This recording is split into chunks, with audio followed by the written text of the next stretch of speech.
I'm Edward Moorfield, publisher of CityBizList. I'm honored today to be interviewing Alec, the author of The Industries of the Future.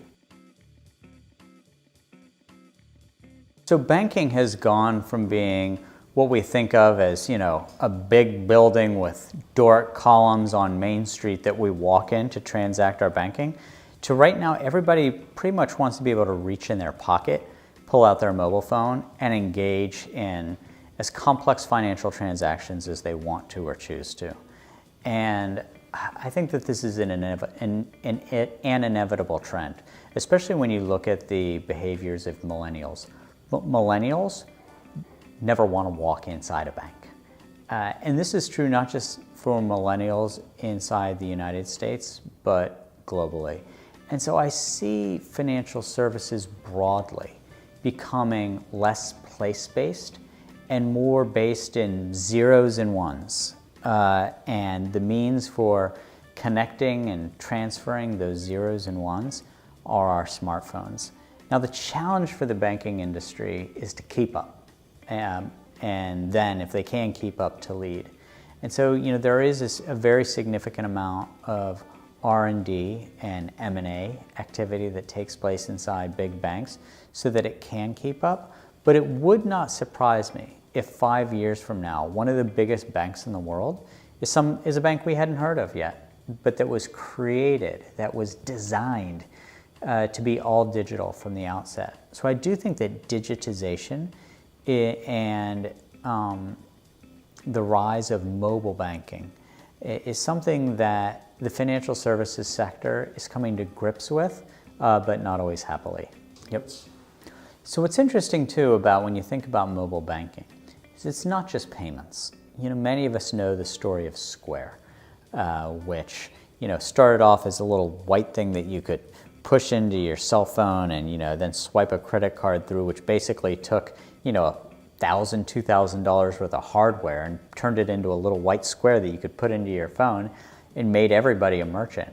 That's really interesting and important. But what's even more interesting to me is the potential for mobile banking to transform not just the transfer of funds, but also lending itself.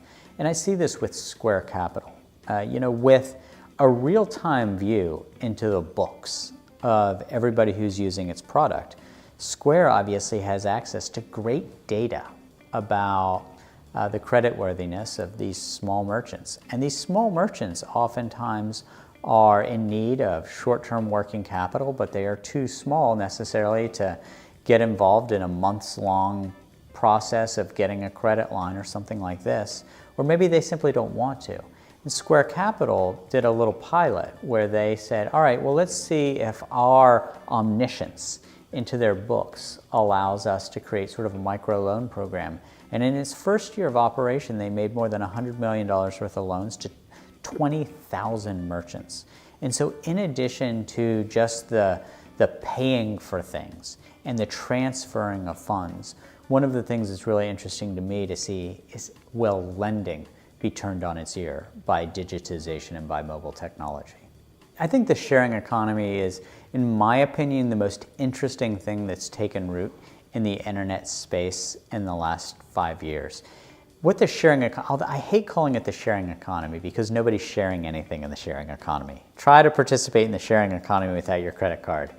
So I'll call it the on-demand economy. So in the on-demand economy, a lot of what we've seen is that it can make a micro entrepreneur out of anybody and a marketplace out of anything.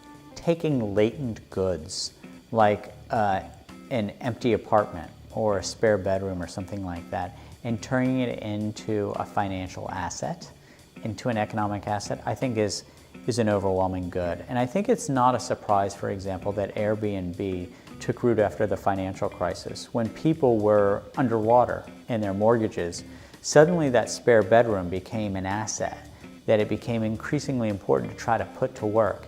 And with a platform like Airbnb to enable that, I think it helped a lot of working class and middle class families make their mortgage payments, and it's now indispensable income for a lot of people. Similarly, I think that Uber has done really interesting and important things in transportation. The idea that, an almost cartel-like system of, the taxi medallions being only those who can provide transportation services in a city, that's pretty much been wiped out by Uber. Now, for all of the good that these on-demand businesses do, what does concern me a little bit is a lot of the kinds of worker protections that we think of as being employer-based, workers' comp if people get injured, family leave if a family member gets sick, employer-based health insurance, all of these sorts of things. With those largely not existing in the on-demand economy, what I do think it does is it forces us to ask hard questions about, all right, well, what's the social contract here?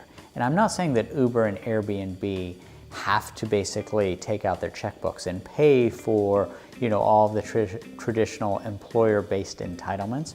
But what I do think is that as larger percentages of the workforce go from employer-based systems to project-based on-demand systems, we have to recognize that as those folks get older, as they do get injured, as they do get sick, as they do need things like retirement accounts and pensions, we have to think about what is going to fill those gaps, because it can't just come all down on the shoulders of government.